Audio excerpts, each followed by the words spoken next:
श्री शिवाय नमस्तुभ्य। महाराज, आप सभी लोग जानते हैं कि नवरात्रि की अष्टमी कब है। इसको लेकर लोगों के मन में बहुत असमंजस की स्थिति है, क्योंकि इस बार नवरात्रि पूरे 10 दिनों की पड़ रही है। इसलिए इस बार अष्टमी कब है, इसका व्रत कब रखना है, कन्या पूजन कब करना है, कन्या पूजन का शुभ मुहूर्त क्या है, सारी अद्भुत जानकारी आपको इस वीडियो में मिल जाएगी। देखिए महाराज, नवरात्रि में अष्टमी तिथि का बहुत ही बड़ा महत्व माना जाता है, क्योंकि इसी दिन ज़्यादातर लोगों के घरों में अष्टमी पूजी जाती है और इस दिन कन्या भोजन भी होता है। कई सारे लोग अष्टमी का व्रत भी रखते हैं, इसलिए नवरात्रि की अष्टमी बहुत ही ज़्यादा विशेष मानी जाती है। तो महाराज, अब हम आपको बताते हैं कि नवरात्रि की अष्टमी कब है। महाराज, इस बार अष्टमी तिथि की शुरुआत 29 सितंबर सोमवार के दिन शाम को 4:32 से होगी और इसकी समाप्ति अगले दिन 30 सितंबर मंगलवार के दिन शाम को 6:06 पर होगी। उदया तिथि के अनुसार 30 सितंबर 2025 मंगलवार के दिन ही शारदीय नवरात्रि की अष्टमी तिथि रहेगी और इसी दिन जो लोग अष्टमी का व्रत रखते हैं वह व्रत रखेंगे और जो लोग कन्या पूजन करते हैं वह कन्या पूजन करेंगे और जो लोग हवन करते हैं वह इसी दिन अष्टमी के दिन हवन करेंगे।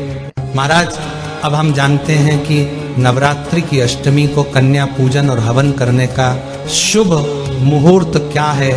तो अष्टमी का शुभ मुहूर्त 30 सितंबर को सुबह 6:18 से सुबह की 11:55 तक कन्या पूजन का शुभ मुहूर्त है। वैसे महाराज, आपको सुबह 8 बजे से दोपहर 12 बजे के बीच में कन्या पूजन और कन्या भोजन करवा देना चाहिए। इस दिन माँ महागौरी की पूजा की जाएगी। देखिए महाराज, जो भी लोग अपने घर में नवरात्रि की अष्टमी को कन्या पूजन करते हैं उनको कुछ नियमों का पालन जरूर करना चाहिए। जैसे इस दिन आपको सुबह जल्दी उठ जाना चाहिए और स्नान कर लेना चाहिए। अपने घर की पूरी साफ सफाई करके भगवानों को स्नान कराना चाहिए और आपको इस तरह ऐसा भाव बनाना चाहिए कि आपके घर में स्वयं कन्याओं के रूप में 9 माता रानी आने वाली है और आप उनकी पूजन करने वाले हैं। और महाराज, जो लोग अष्टमी को अपने व्रत को खोलते हैं तो वो सभी लोग हवन करने के बाद, कन्या पूजन करने के बाद ही अपने व्रत को खोलें। अब आपको सुबह सबसे पहले कन्याओं को न्योता देकर आना चाहिए कि आज हमारे घर में कन्या पूजन है, आप आ जाना। इसके बाद में घर आकर अपनी कन्या पूजन की तैयारी में लग जाना चाहिए। इस दिन शुद्ध और सात्विक भोजन बनाया जाता है, जिसमें लहसुन प्याज का प्रयोग नहीं किया जाता है और खीर और पूरी विशेष रूप से बनाई जाती है।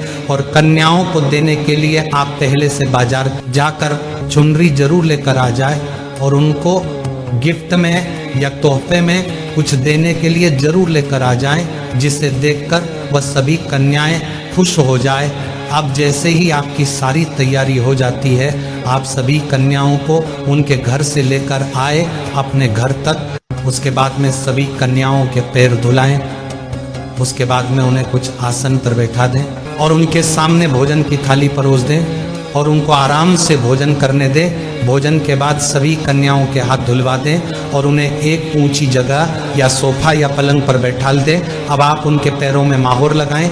अब उनकी पूजन करने के लिए अपनी थाली तैयार करें और सभी कन्याओं को एक एक करके चुनरी उड़ाए, तिलक करें, चावल लगाए, उनको फूल चढ़ाए और उनकी आरती उतारे।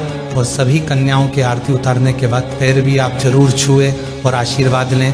महाराज, आप सभी कन्याओं को कुछ पैसे जरूर दें, चाहे 5 रुपए चाहे 10 रुपए जरूर दें और फिर सभी कन्याओं को आराम से खेलने दें। महाराज, अब जब सभी कन्याएं खेल के थक जाएं और घर जाने को तैयार हो जाए, तब आप उनके लिए जो तोहफा लेकर आए हैं वो सभी कन्याओं को एक एक करके दें।